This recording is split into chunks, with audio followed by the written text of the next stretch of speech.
memang orang juga sering nih berpikir kalau saya tanya, kira-kira kenapa sih orang kok bisa sakit? Itu di setiap forum pasti ada yang jawab kurang iman. Nah, itu mesti ada gitu ya. Nah, iya.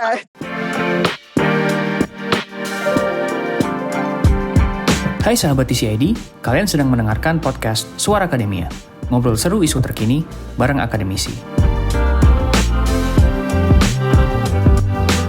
Pada episode ini, kita akan ngobrol tentang gangguan kesehatan mental dari berbagai gejala, deteksi, hingga peningkatan kasusnya di tengah pandemi bersama dengan Diana Setiawati, Direktur di Center for Public Mental Health Universitas Gadjah Mada, dipandu oleh editor kesehatan kami, Ahmad Nur Hasim.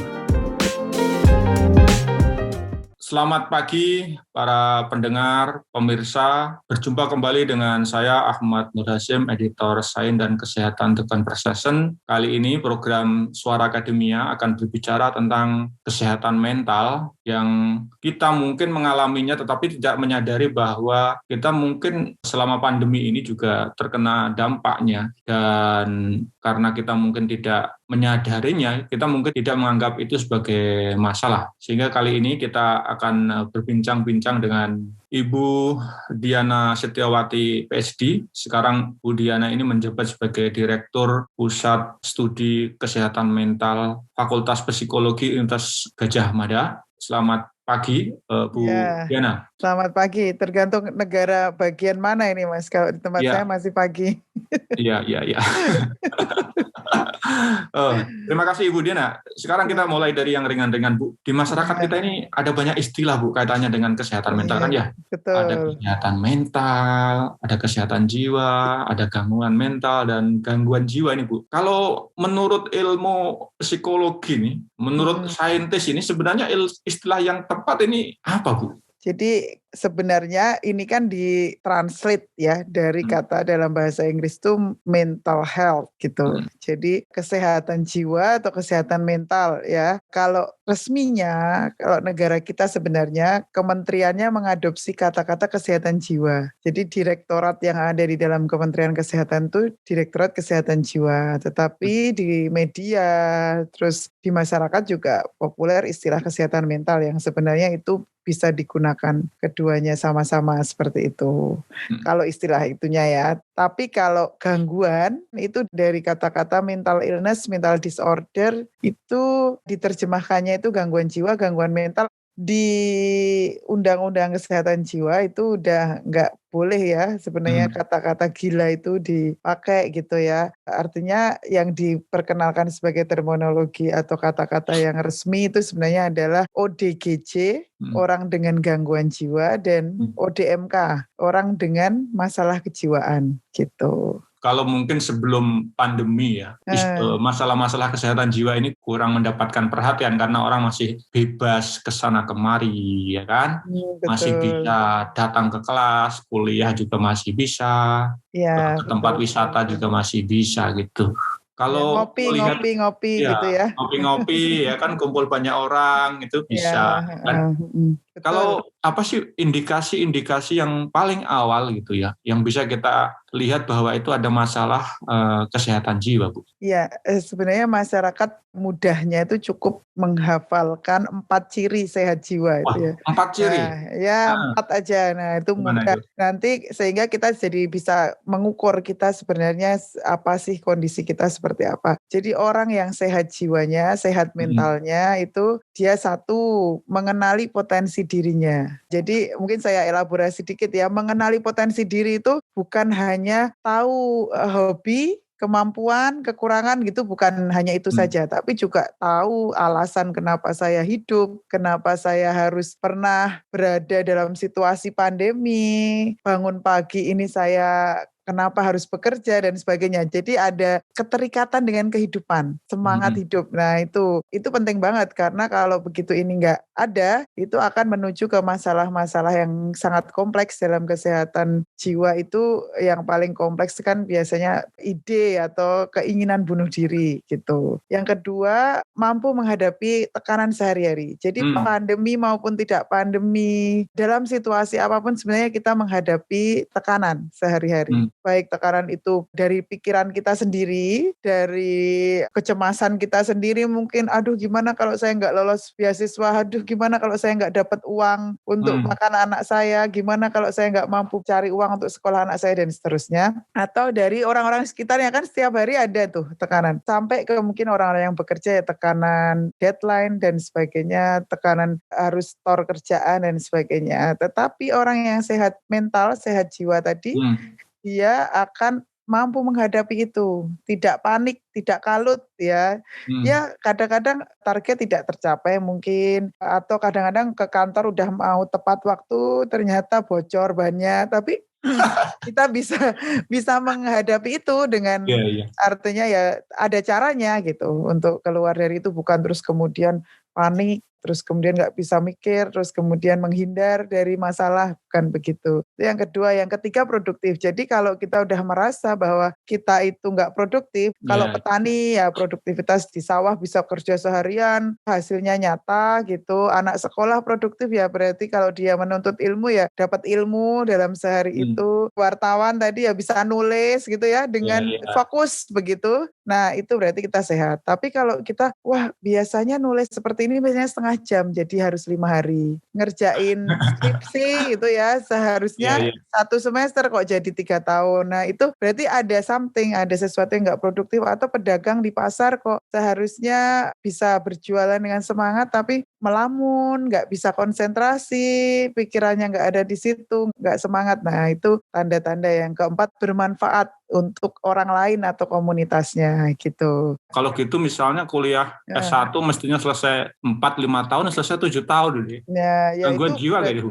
Nah, sekarang yang perlu digarisbawahi adalah sehat jiwa dan gangguan jiwa itu bukan seperti koin yang kalau iya tidak, kalau bukan gambar Garuda uang 500 bukan, tapi dia itu kontinum, garis gitu. Jadi misalnya kita nggak dapat diagnosis apapun nih, kita nggak schizofrenia, ini nama-nama penyakit atau nama-nama gangguan jiwa ya, schizofren, bipolar, depresi, kecemasan, nah itu gangguan kecemasan dan sebagainya, ini kita nggak dapat nih diagnosis itu, belum tentu kita itu sehat jiwa. Karena sehat jiwa itu adalah kondisi yang lebih daripada itu, lebih dari nggak sakit. Demikian sebaliknya, kalau kita mendapatkan diagnosis, misalnya kita didiagnosis depresi, didiagnosis bipolar, atau psikotik, schizofrenia, itu contoh-contoh nama penyakit, asalkan itu termanage dengan baik, tidak menghalangi kita untuk mencapai kondisi ideal sehat jiwa tadi gitu. Sama seperti orang diabetes nih, dia dapat diagnosis diabetes, tapi karena dia pola makan teratur, gula darah termaintain, dia tetap produktif, tetap bisa kemana-mana gitu ya. Nah sama orang gangguan jiwa, kalau termanage, simptomnya nggak muncul, terus dia mungkin ya tetap bisa produktif, meskipun mungkin ada toleransi. Misalnya saya punya asisten peneliti yang dia hidup dengan bipolar ya, mungkin dia punya target yang tidak sama, kalau yang lain harus selesai seminggu, kita beri toleransi 2 minggu misalnya, tapi dia tahu tanda-tanda bahwa dia mungkin harus tidur teratur, nggak boleh terlalu terpapar pada tekanan yang sangat tinggi dan sebagainya, dia udah bisa manage itu sehingga dia produktif gitu. Kalau begitu, kalau menurut riset nih, orang ini selama hidup, katakanlah dia hidup berapa, 50 tahun atau 70 tahun, berapa kali orang mengalami gangguan jiwa? Mungkin bisa ribuan kali ya? Ya enggak, tadi kan dia kan tadi kontinum ya, garis gitu kan, dari sehat sakit, berkali-kali dalam hidup kita itu kadang-kadang kita menyeberangi kontinum itu, garis itu, dari sehat menuju sakit gitu. Misalnya nih orang terdekat kita meninggal, kan kita kemudian nggak bisa konsentrasi berhari-hari, kita nggak bisa mikirin itu sebenarnya menuju sakit, tapi karena dukungan sosial kita bagus, teman-teman kita banyak membantu, terus kemudian berbagai hal yang cara berpikir kita dan sebagainya itu bagus, kita bisa kembali segera ke kondisi sehat. Nah seperti itu ya. Dan satu lagi yang perlu diketahui oleh teman-teman semua, bahwa gangguan jiwa jiwa itu tidak disebabkan oleh stresor sehari-hari. Tidak, artinya apa, Mbak? ya, jadi kan kalau orang gangguan jiwa, kalau saya tanya pada orang kenapa kira-kira orang bisa gangguan jiwa, biasanya bilangnya banyak utang, karena putus cinta, kan biasanya kayak gitu ya orang, dia putus cinta terus jadi sakit jiwa, gangguan jiwa. Bisa nggak ada 10 orang putus cinta semua, yang 8 baik-baik aja, yang 2 jadi gangguan jiwa?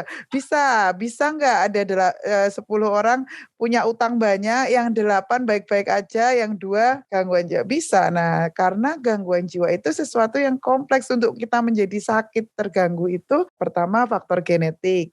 Ya, jadi kalau di dalam riwayat keluarga kita ada yang gangguan jiwa, itu berarti sama seperti kalau di dalam keluarga kita ada yang hipertensi misalnya. Berarti saya punya nih bakat. Nah, sehingga saya bukan stigma itu, jangan menstigma diri juga gitu. Tetapi justru kita malah hati-hati, berarti saya adalah orang yang beresiko, sehingga saya harus jangan terlalu berat, jangan terlalu ngoyo, jangan terlalu memaparkan diri pada stresor yang sangat berat dan sebagainya. Harus bisa mengukur diri kalau kita punya faktor resiko. Yang kedua adalah masa di dalam kandungan. Apakah ibu kita bahagia ketika kita di dalam kandungan? Itu akan mempengaruhi kondisi janin, dan itu bisa mempengaruhi tadi kondisi mental bayi ketika dia nanti jangka panjang sampai dewasa. Yang ketiga adalah ketika kecil, 5 tahun pertama kehidupan terutama. Dia diasuh seperti apa? Apakah dia diasuh penuh dengan kekerasan, penuh dengan dicuekin, nggak diurus, diterlantarkan, atau dia dibesarkan penuh kasih sayang, yang mendengarkan dia, menstimulasi dia, dan seterusnya. 3 hal esensial tadi akan menentukan ambang. Apakah kita punya kerentanan tinggi atau rendah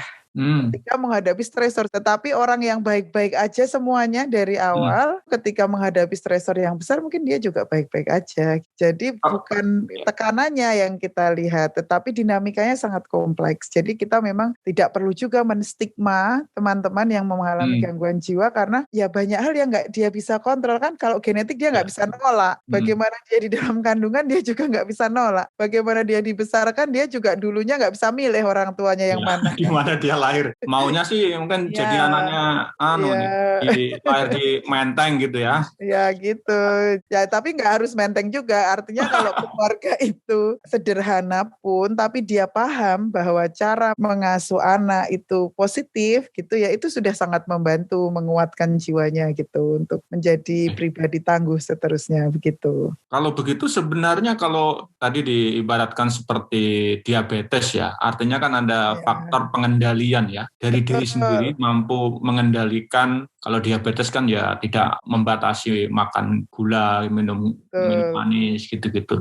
Kalau dalam konteks ini berarti tadi itu ya, kalau misalnya ada pekerjaan atau ada tugas mengukur daya tahan mentalnya ini sampai seberapa kuat. Ya, teman-teman yang sudah hidup bersama bipolar, hidup bersama depresi, seperti hidup bersama diabetes tadi dan seterusnya tadi ya, itu biasanya sudah tahu. Pokoknya saya akan tidur teratur misalnya. Kalau ada pekerjaan berat sekali harus saya bagi-bagi menjadi kerjaan kecil-kecil misalnya. Pecah-pecah kecil-kecil gitu ya. Kalau saya mulai kalut berarti saya harus mulai minum obat lagi misalnya. Itu mereka biasanya sudah tahu itu. Sudah terkelola dengan baik. Kadang-kadang ada juga Bu orang ngaku, wah saya punya ini nih, masalah kesehatan mental nih, makanya jangan kasih saya pekerjaan banyak ini.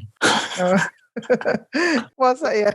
Ternyata ada juga orang. Iya, itu gimana maksudnya cara mendeteksinya, harus kita deteksi sendiri atau harus datang ke psikolog? Sekarang ini karena di internet banyak orang cenderung untuk self-diagnosis ya, diagnosis sendiri. Nah itu saya kira-kira kenapa saya bipolar dan sebagainya. Nah yang perlu dicatat adalah bahwa kita itu ya nggak bisa sebenarnya mendiagnosis diri kita sendiri. Diagnosis itu ya harus ditegakkan oleh profesional, dokter psikiater atau psikolog dengan asesmen dan wawancara klinis gitu. Jadi meskipun tanda-tandanya kita kenali, itu adalah tanda-tanda untuk membuat kita mencari pertolongan pertolongan. Biasanya kan kalau orang yang beragama gitu, kalau ada masalah-masalahnya kan pertama meminta pertolongan kepada Tuhan itu, Bu. Memang faktor-faktor agama gitu ya, katakanlah ya entah sholat malam gitu ya, atau zikir gitu-gitu, faktor agama itu punya pengaruh nggak sih untuk bisa mengendalikan diri supaya nggak stres? Karena kita mayoritas orang beragama di Indonesia nih. Memang orang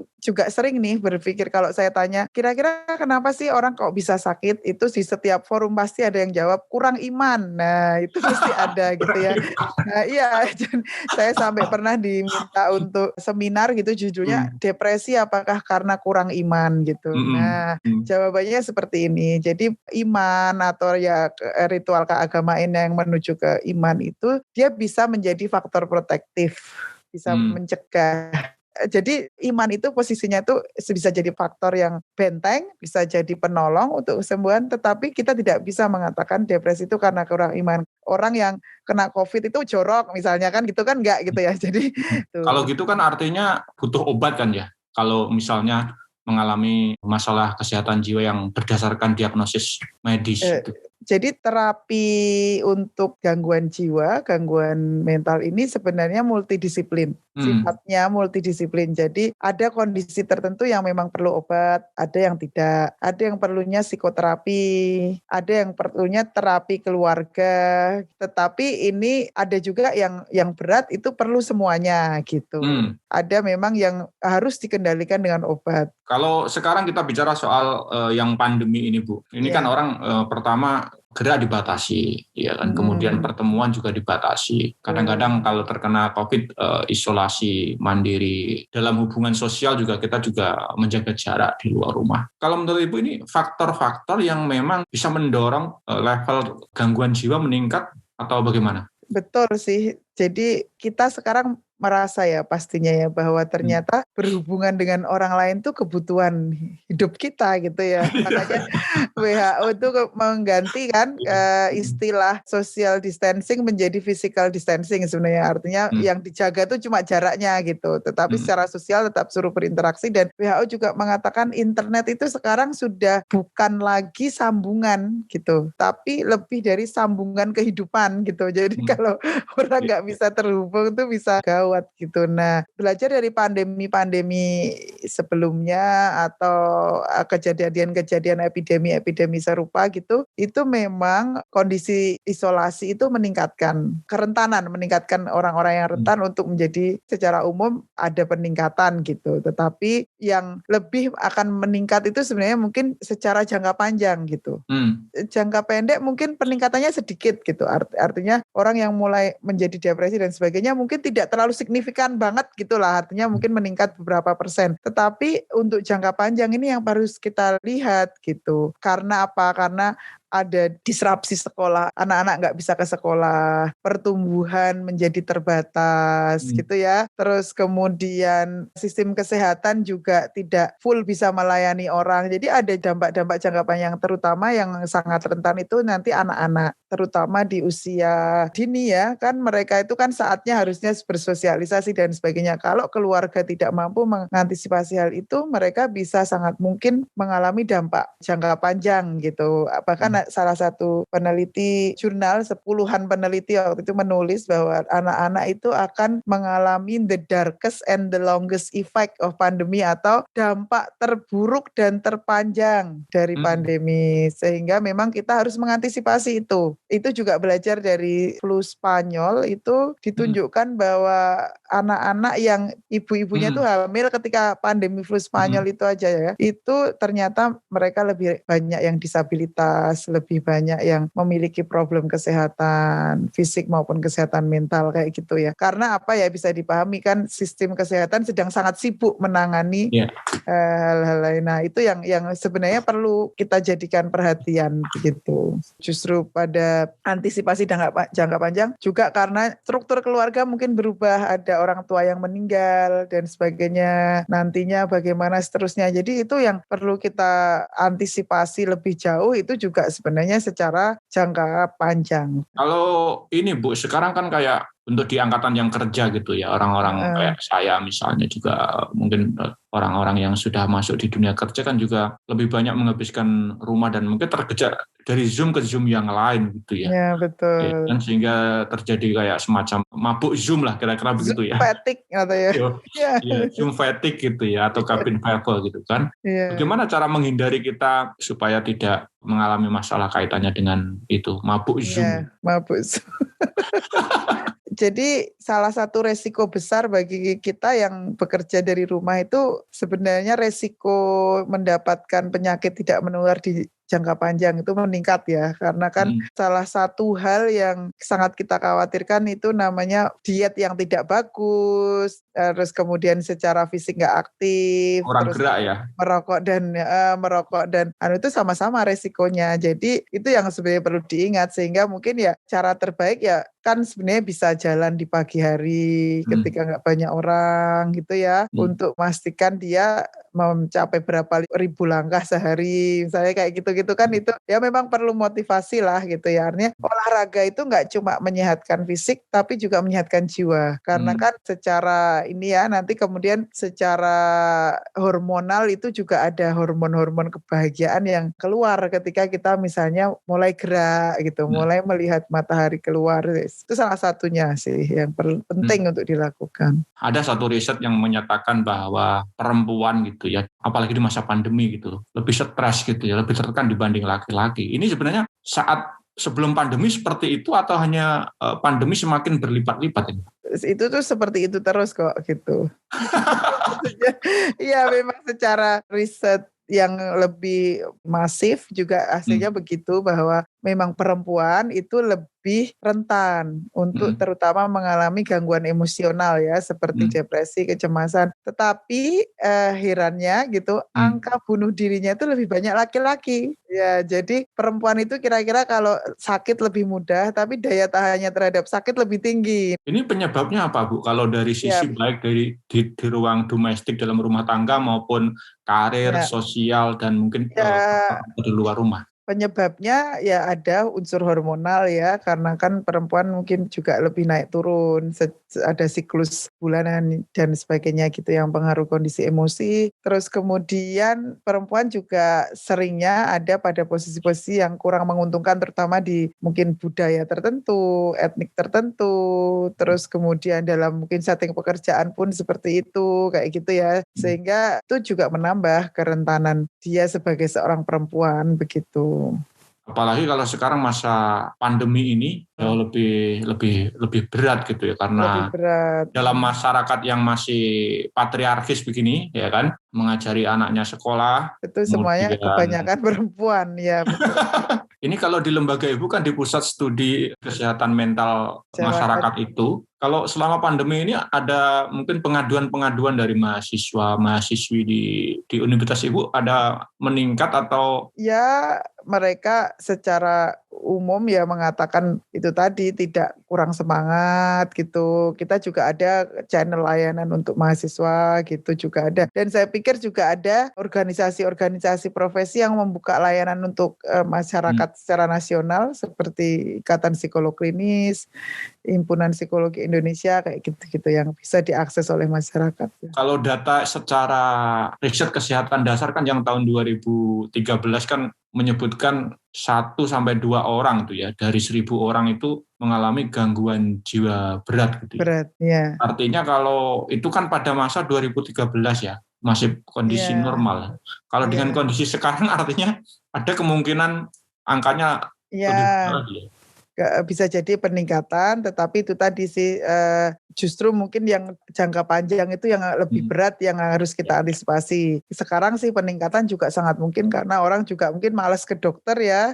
Teman-teman yang sakit itu juga banyak yang relapse, yang kambuh karena tidak berobat rutin misalnya. Orang seringkali orang mau datang ke psikolog atau datang ke berobat itu kan biaya gitu ya. Kalau menurut Ibu, cara murah apa sih yang bisa digunakan gitu untuk terapi gitu? Karena kan tidak populer nih kalau orang sakit yang penyakit fisik kan biasanya dokternya banyak gitu. Sementara yang sakit jiwa ini tidak sebanyak itulah. Mungkin hanya di tempat-tempat tertentu, mungkin kota, di desa saya nggak yakin nggak ada, mungkin di level-level yang lebih kecil. Bahkan kalau yang berat, rumah sakit jiwa kan juga hanya di pusat-pusat tertentu ya, di Jogja, Magelang gitu ya, kalau di Jawa Tengah ada 8 provinsi yang nggak punya rumah sakit jiwa. Kalau kita bicara sistem seluruh Indonesia, cara paling murah adalah menempatkan psikolog di puskesmas. Itu bisa menjangkau kota dan desa, dan karena kita itu punya 10.000 puskesmas di Indonesia, dan satu puskesmas itu membawai sekitar 30.000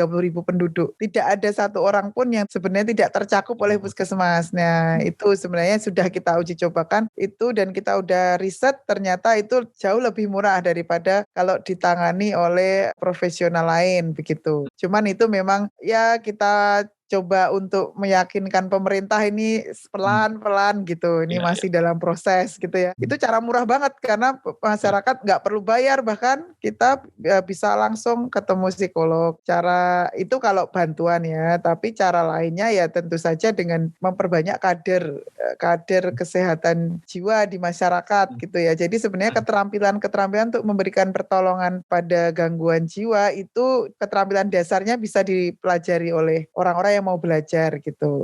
Jadi misalnya tokoh agama bisa belajar, guru bisa belajar, siapa bisa belajar untuk mendeteksi secara dini kalau ada gangguan-gangguan pada muridnya, pada tetangganya. Menarik idenya. Artinya dari sisi kalau dokter kan mungkin sekolahnya lama ya.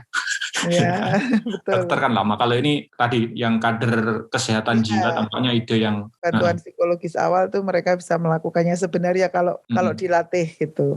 Terima kasih Ibu Diana atas penjelasannya. Kami berharap para pemirsa dan para pendengar bisa mendapatkan banyak manfaat dari perbincangan kali ini dan bisa menerapkan tadi itu tip yang mungkin dilakukan dengan diri sendiri maupun dengan bantuan profesional di bidang psikologi. Terima kasih para pendengar, para pemirsa. Akhirnya kita harus mengakhiri pada acara bincang-bincang kita, Suara Akademia, dan selamat menyaksikan. Ini akan tayang di The Conversation dan di YouTube The Conversation setiap Kamis, dan kami berharap Anda tetap mengikuti Suara Akademia. Terima kasih dari saya, Ahmad Nur Hasyim, editor Sains dan Kesehatan The Conversation. Selamat siang. Kalian telah mendengarkan podcast Suara Akademia, ngobrol seru isu terkini bareng akademisi.